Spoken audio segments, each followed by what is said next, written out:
Hi students. So today 9th CBSE Maths chapter 1.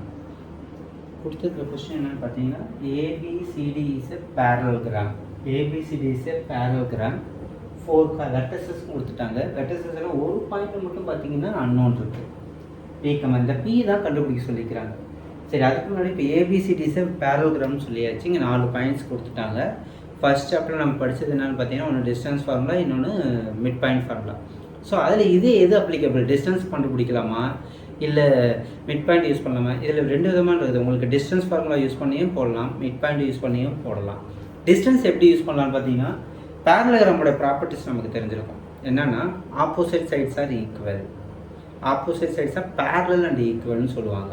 அப்போ இந்த டிஸ்டன்ஸும் இந்த டிஸ்டன்ஸ் எப்படி இருக்கும், உங்களுக்கு ஈக்குவலாக தான் இருக்கும். சரி, இது டிஸ்டன்ஸ் 2 இது கண்டுபிடிக்கிறது கொஞ்சம் காம்ப்ளிகேட்டாக இருக்குமே, என்ன பண்ணலாம்? ஒன்றும் பிரச்சனை இல்லை. நமக்கு மிட் பாயிண்ட் ஃபார்முலாவும் ஒன்று இருக்குது. இந்த மிட் பாயிண்ட் ஃபார்முலா ஏன் இங்கே சொல்கிறேன்னா பேரலோகிராமோட ப்ராப்பர்ட்டிஸ் ஒன்று வந்து opposite sides are equal and பேரலல்னு சொல்லியாச்சு. இன்னொன்று என்ன சொல்லுவாங்கன்னா the diagonals are bisected each other. இப்படி பைசெக்ட் பண்ணுதான், பைசெக்ட்னு அப்படியே ஈக்குவலாக டிவைட் பண்ணுது. So diagonals are bisect each அதர்னா அப்போ இந்த டயகனலும் பைசெக்ட், இந்த டயகனலும் பைசெக்ட், இந்த டச் ஆகுது பார்த்தீங்களா, இந்த இன்டர்செக்ஷன் பாயிண்ட் எப்படி இருக்குன்னா ஈக்குவலாக இருக்குன்னு சொல்கிறாங்க. அப்படின்னா என்ன மீனிங் பார்த்தீங்கன்னா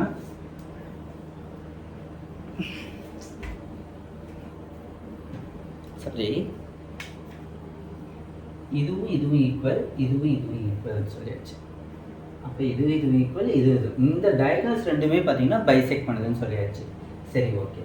அப்புறம் இந்த டயகனலுடைய, ஏன்னா இது நோன் வேல்யூ, இது நோன் வேல்யூ, இந்த நோன் வேல்யூ வச்சுக்கிட்டு இந்த point கண்டுபிடிச்சிடலாமா?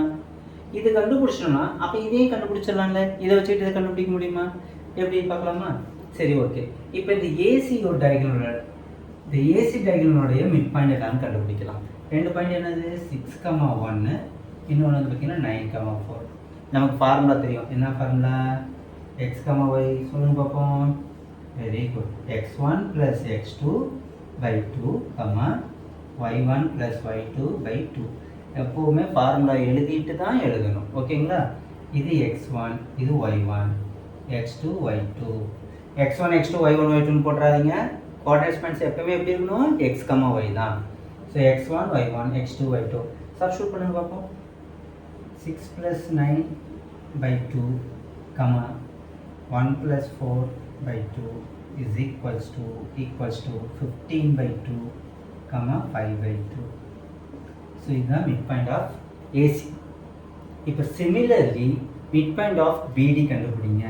Mid point of B D points எழுதிக்கங்க. First 8,2 P, 3. இது என்னது, x1 y1 x2 y2. சரி, இப்போ x, y கண்டுபிடிங்க பார்ப்போம்.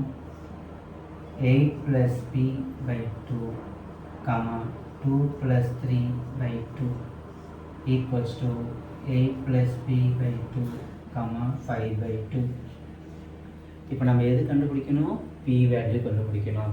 இது ரெண்டுமே எப்படி சொல்லியாச்சு, இது ரெண்டும் ஈக்குவல்னு சொல்லியாச்சு. ஈக்குவல்னு அப்படின்னு பேரலோகிராமோட ப்ராப்பர்ட்டி சொல்லுது என்னென்னு, த டயகனல்ஸ் ஆர் பைசெக்ட்ன்ட்டு. அதனால தான் இது ரெண்டும் ஈக்குவல்னு சொல்கிறோம், இல்லைன்னு நம்ம சொல்ல முடியாது.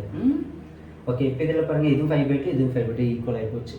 இப்போ இதை பாருங்கள், 15 / 2 equals to 8 + P / 2. இந்த டினாமினேட்டர் 2 ரெண்டுமே கேன்சல் பண்ணிடலாம். டினாமினேட்டர் இருந்துச்சுன்னா கேன்சல் பண்ணிடலாம். அப்போ என்ன பண்ணலாம், P equals to 15 - 8, then P equals to 7.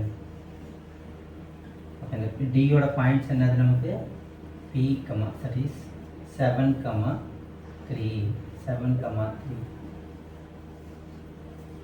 Thank you.